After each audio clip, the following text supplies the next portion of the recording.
I never thought a single evening could change how my whole family saw me. It started like any other Sunday. I was sitting quietly in the living room, scrolling through my phone, trying not to draw attention. My dad had that look, the one that always meant trouble. "Why can't you be more like your brother?" He snapped suddenly. My heart sank.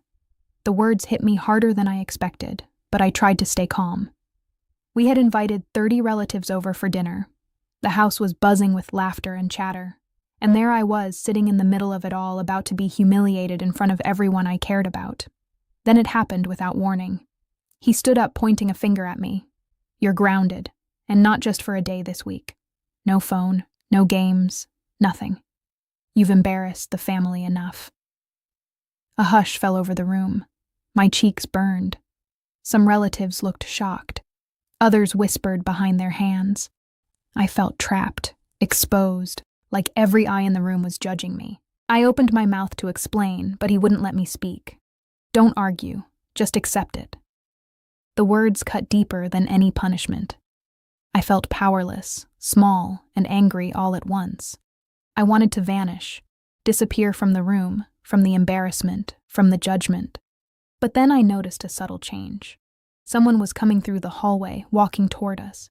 I didn't know it yet, but the truth I had been waiting for, the secret that would turn everything upside down, was about to step in. The doorbell rang, slicing through the silence like a knife. Everyone turned, and my dad's confident posture faltered for just a second. "Who could that be?" he muttered under his breath, his voice tight.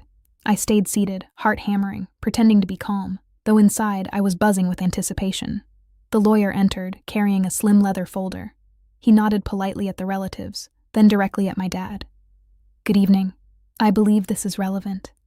My dad froze. 30 eyes were on him now, and for the first time, I saw doubt flicker across his face. He had always been the one in control, commanding respect, instilling fear, but suddenly, he looked small. "What is this?" he demanded, trying to mask his panic. The lawyer opened the folder and pulled out papers, contracts, and bank statements. "These documents show the financial accounts and legal rights regarding the family trust," he said calmly. "It appears someone has been misrepresented in the management of funds and assets." Gasps filled the room. My relatives leaned forward, whispering and exchanging looks. I could feel their eyes shifting toward me, the kid they had always underestimated. My dad stammered, "Wait, that can't be right. These numbers, that's impossible." I finally spoke, my voice calm but steady.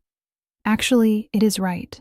The accounts have always been under my name, legally, not his, and I've been the one handling the investments." Quietly, because I didn't want to argue. The room went silent. 30 pairs of eyes were on me, not my dad. My calm tone contrasted sharply with his rising panic. "Are you saying you were the one managing the funds?" one of the relatives asked, disbelief evident in her voice. I nodded. "Yes, and the lawyer here can confirm all transactions, every decision, every investment. It's been under my authority, and yes, that includes the property and trust money everyone assumed he controlled." My dad's face turned pale. How did you? You're just a kid." I smiled slightly. "Apparently not as much a kid as you thought." The lawyer interjected. "Mr. Dad, legally your daughter has full rights to all accounts listed here. Any interference or misrepresentation is considered a breach of fiduciary duty." Relatives whispered among themselves, shock and admiration mingling in their eyes. I could feel the power shift in the room. The one who had always been humiliated, dismissed, and mocked was now standing at the center of authority. I don't understand," my dad muttered, fumbling with his words. "You don't need to," I said, keeping my voice calm, deliberate. "It's simple. Respect the truth, respect the law, and respect me. That's all."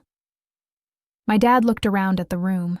30 relatives stared at him now, not with fear, but with judgment. His confidence had evaporated, replaced by the very vulnerability he had always forced on me. "They had no idea," I whispered to myself, almost smiling at the irony. The kid they laughed at, grounded publicly, had just claimed the control they assumed belonged to him. I turned back to the lawyer.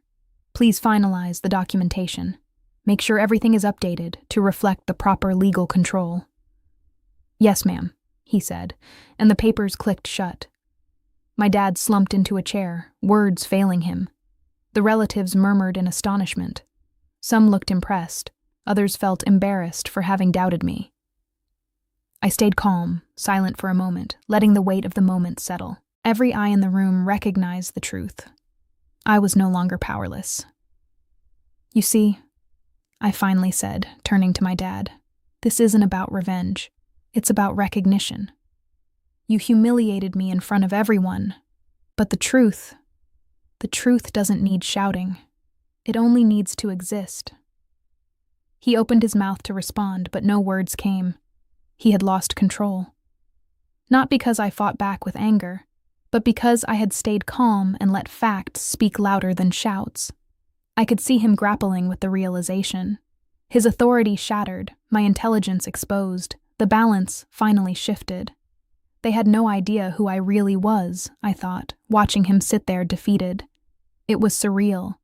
The tables had turned completely, and I hadn't even raised my voice. The lawyer nodded at me quietly, a small smile acknowledging the perfection of the timing. I gave a subtle nod in return. Control had shifted, power restored, and humiliation turned into authority, all without a single shout or fight. The relatives began to murmur again, now looking at me with newfound respect. Some whispered congratulations. Others exchanged glances of surprise. The room's energy had transformed completely from judgment to acknowledgement.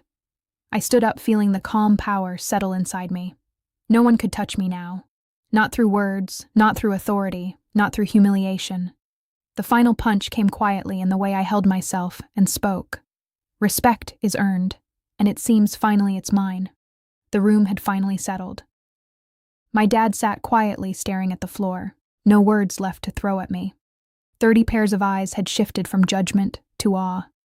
I didn't gloat. I didn't need to. I simply walked to my room, closing the door behind me with a calm certainty. My life, my choices, my respect, untouchable. Now, the lesson was simple. Power isn't taken by shouting or force. It's shown in patience, intelligence, and knowing your worth. I glanced at the papers the lawyer left on my desk. Every number, every right. It was mine. Quietly earned, quietly claimed. And as I sat back, a smile crossed my face. They didn't lose me. They lost access.